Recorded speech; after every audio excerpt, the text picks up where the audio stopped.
बुरा जी वेखण में गया बुरा ना मिलिया कोई जे मैं आपो देखया मुझको बुरा ना कोई। Animal movie. रणबीर कपूर की इस एक्शन ड्रामा फिल्म ने न सिर्फ अपनी कहानी से बल्कि अपने दमदार विजुअल्स और वीएफएक्स से भी सभी को हैरान कर दिया। लेकिन क्या आपने कभी सोचा है कि इन धमाकेदार एक्शन सीन्स के पीछे की असली मेहनत कैसी दिखती है? इस वीडियो में हम आपको दिखाएंगे एनिमल फिल्म का वीएफएक्स ब्रेकडाउन, शूटिंग के अनदेखे बिहाइंड द सीन्स मोमेंट्स और ये भी कि कैसे रणबीर कपूर, रणविजय और अनिल कपूर ने इन किरदारों को जीवंत बनाया। ये वीडियो सिर्फ एक वीएफएक्स ब्रेकडाउन नहीं, ये उस पागलपन का पर्दाफाश है जिसने एनिमल को कल्ट बना दिया। अब जो कुछ भी स्क्रीन पर दिखता है वो अक्सर हकीकत से कोसों दूर होता है और फिल्म एनिमल इसका सबसे जबरदस्त उदाहरण है। एक तरफ शूटिंग के वक्त की ग्रीन स्क्रीन और खाली जगहें, तो दूसरी तरफ फाइनल शॉट में दिखने वाली जबरदस्त सिनेमैटिक इमेजरी। रणबीर कपूर के चेहरे पर उड़ता खून, पीछे जलते ट्रक, फटते बल्ब और हवा में तैरती गोलियां, ये सब कुछ रियल में नहीं था। फाइट सीन में जो कांच टूटते नजर आते हैं वो दरअसल ऑन सेट सिर्फ एक्टिंग और माइमिंग थी।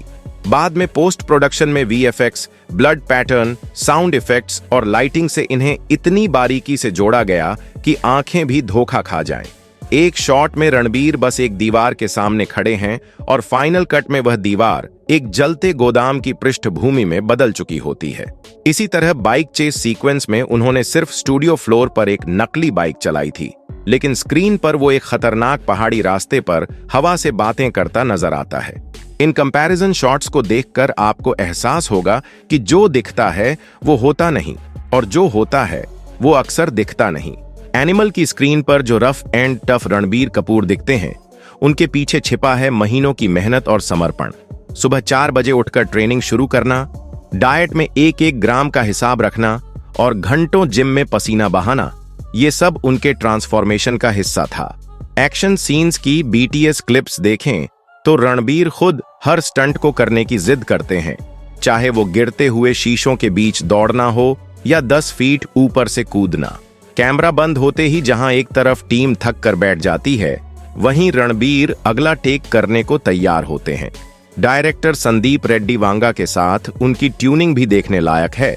सीन से पहले दोनों फुसफुसाते हैं, माउंटिंग डिस्कस होती है और फिर रणबीर कैरेक्टर में इस तरह घुस जाते हैं कि सेट पर एक पल को सन्नाटा छा जाता है। बाकी एक्टर्स जैसे अनिल कपूर और परिणीति भी रणबीर की एनर्जी से इतने प्रभावित दिखते हैं कि कई बार उन्हें खुद भी टेक दोहराने पड़ते थे ताकि वो उसी इंटेंसिटी तक पहुंच सकें। ये फिल्म सिर्फ कैमरे के सामने नहीं, कैमरे के पीछे भी एक इमोशनल जर्नी है। एनिमल में रणबीर कपूर का किरदार सिर्फ एक हिंसक शख्स नहीं है, वो एक अंदर से टूटी हुई आत्मा है जो बचपन से बस प्यार, अपनापन और अपने पिता की एक मुस्कान की तलाश में है। लोग उसे उसकी गुस्से भरी छवि से पहचानते हैं, लेकिन उसके भीतर एक ऐसा बच्चा छुपा है जिसे कभी ठीक से समझा ही नहीं गया। हर सीन में उसका दर्द, उसकी तड़प, उसकी भावनात्मक बेचैनी दिखाई देती है और यही फिल्म की सबसे बड़ी ताकत है। अनिल कपूर का निभाया पिता का किरदार भी बेहद दमदार है। एक ऐसा बाप जो अपने बेटे से प्यार तो करता है लेकिन उसे जताना नहीं जानता।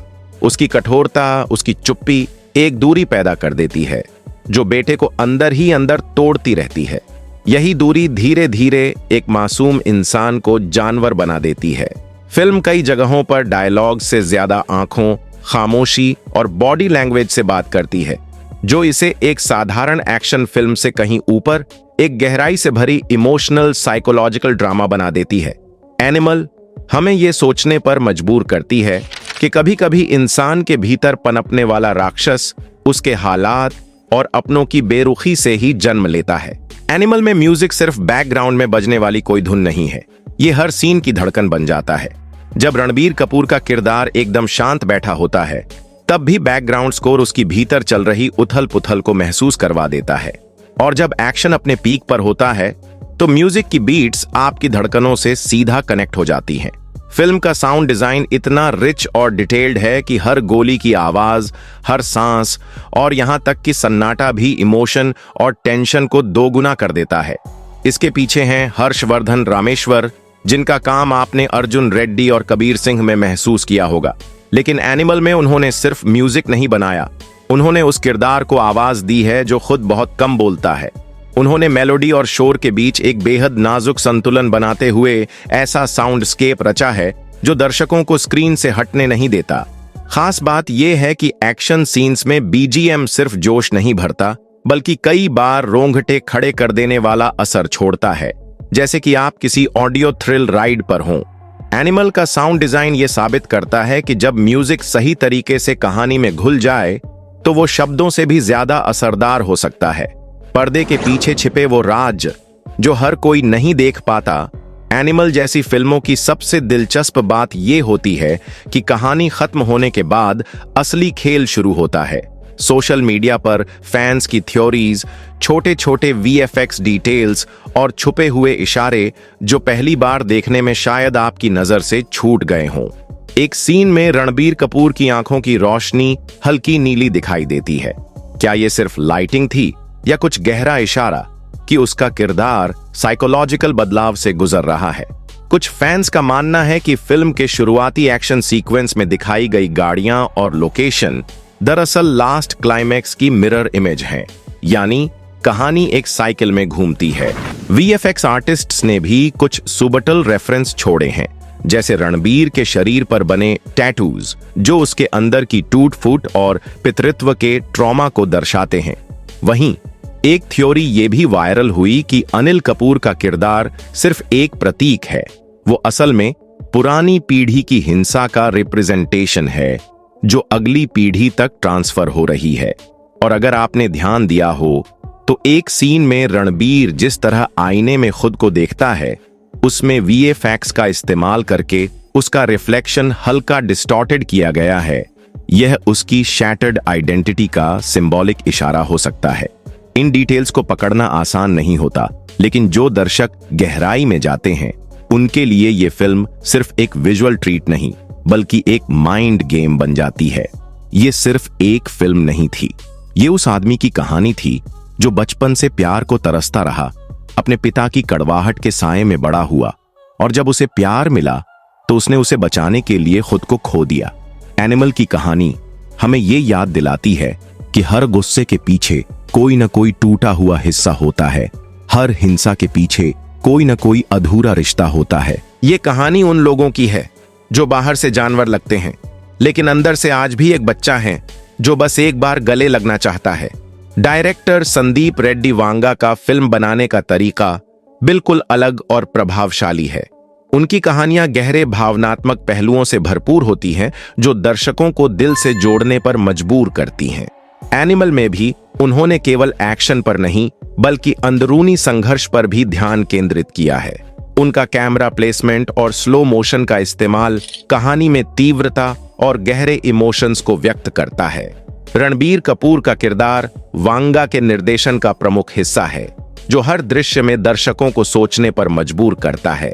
वांगा का स्लो बर्न नैरेटिव, लंबी शॉट्स और प्रभावशाली डायलॉग्स फिल्म को एक मजबूत मनोवैज्ञानिक गहराई देते हैं। हिंसा और प्यार के बीच महीन रेखा खींचने के तरीके से एनिमल एक पुरानी कहानी को नए अंदाज में पेश करता है, जहां हर फ्रेम में गहरी और पावरफुल भावनाएं सामने आती हैं। एनिमल में हर एक दृश्य और विजुअल बहुत गहरे प्रतीकों और रूपकों से भरा हुआ है, जो कहानी को एक अलग स्तर पर ले जाते हैं। फिल्म में दिखाई देने वाले मास्क का प्रतीक बहुत ही महत्वपूर्ण है। यह मास्क न सिर्फ एक बाहरी पहचान का प्रतिनिधित्व करता है, बल्कि यह उस इंसान की आत्मा के टूटने और एक नई पहचान बनाने की प्रक्रिया को भी दर्शाता है।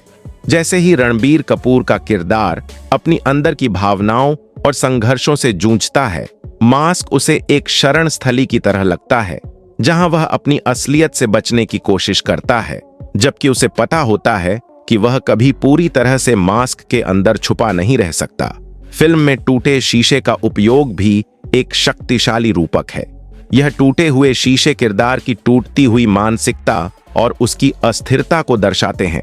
जैसे शीशे के टुकड़े जुदा होते हैं और हर टुकड़ा एक अलग दिशा में फेंका जाता है, वैसे ही रणबीर के किरदार की जिंदगी के टुकड़े टूटकर अलग अलग हिस्सों में बिखर जाते हैं।